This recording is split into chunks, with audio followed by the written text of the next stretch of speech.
यर्मिया बाप 12। ऐ खुदावन, अगर मैं तेरे साथ हुज्जत करूं तो तू ही सादिक ठहरेगा। तो भी मैं तुझसे इस अमर पर बहस करना चाहता हूं कि शरीर अपनी रविश में क्यों कामयाब होते हैं, सब दगाबाज क्यों आराम से रहते हैं। तूने उनको लगाया और उन्होंने जड़ पकड़ ली, वो बढ़ गए बल्कि बरोमंद हुए। तू उनके मुंह से नज़दीक पर उनके दिलों से दूर है। लेकिन ऐ खुदावन, तू मुझे जानता है। तूने मुझे देखा और मेरे दिल को जो तेरी तरफ है आजमाया है। तू उनको भेड़ों की मानंद ज़िबा होने के लिए खींच कर निकाल और क़त्ल के दिन के लिए उनको मखसूस कर। अहले ज़मीन की शरारत से ज़मीन कब तक मातम करे और तमाम मुल्क की रोईदगी पुसरमुर्दा हो। चरिंदे और परिंदे गारत हो गए, क्योंकि उन्होंने कहा वो हमारा अंजाम ना देखेगा। अगर तू प्यादों के साथ दौड़ा और उन्होंने तुझे थका दिया, तो फिर तुझ में ये ताब कहाँ कि सवारों की बराबरी करे। तू सलामती की सरजमीन में तो बेखौफ है, लेकिन यर्दन के जंगल में क्या करेगा? क्योंकि तेरे भाइयों और तेरे बाप के घराने ने भी तेरे साथ बेवफाई की है। हाँ, उन्होंने बड़ी आवाज़ से तेरे पीछे ललकारा। उन पर एतमाद ना कर, अगरचा वो तुझसे मीठी मीठी बातें करें। मैंने अपने लोगों को तरक किया, मैंने अपनी मिरास को रद्द कर दिया। मैंने अपने दिल की महबूबा को उसके दुश्मनों के हवाला किया।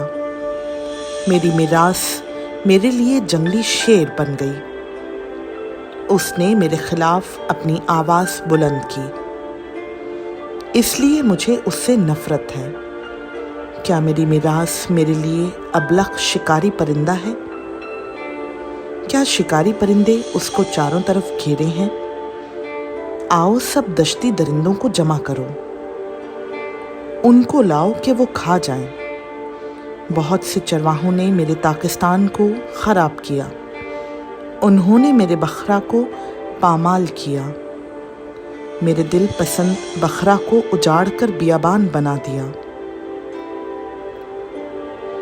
उन्होंने उसे वीरान किया, वो वीरान होकर मुझसे फरियादी है।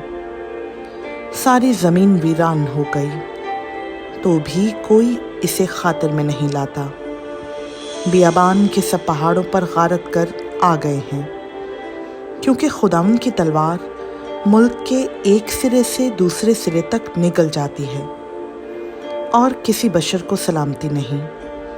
उन्होंने गेहूं बोया पर कांटे जमा किए, उन्होंने मशक्क़त खींची पर फ़ायदा ना उठाया।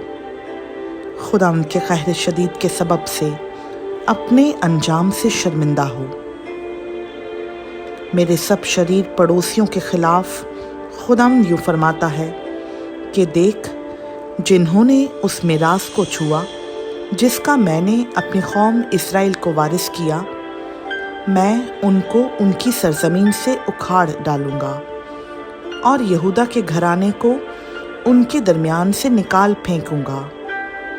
और इसके बाद कि मैं उनको उखाड़ डालूँगा, यूँ होगा कि मैं फिर उन पर रहम करूँगा और हर एक को उसकी मिरास में और हर एक को उसकी ज़मीन में फिर लाऊँगा।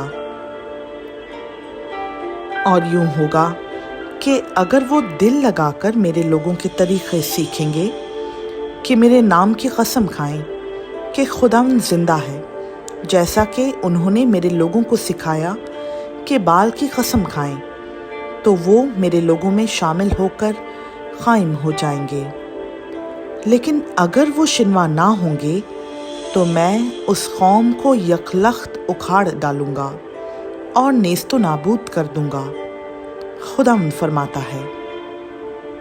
खुदावन का पाक कलाम का पढ़ा, सुना, समझा और कबूल किया जाना हम सबों के लिए बाइस बरकत हो। आमीन।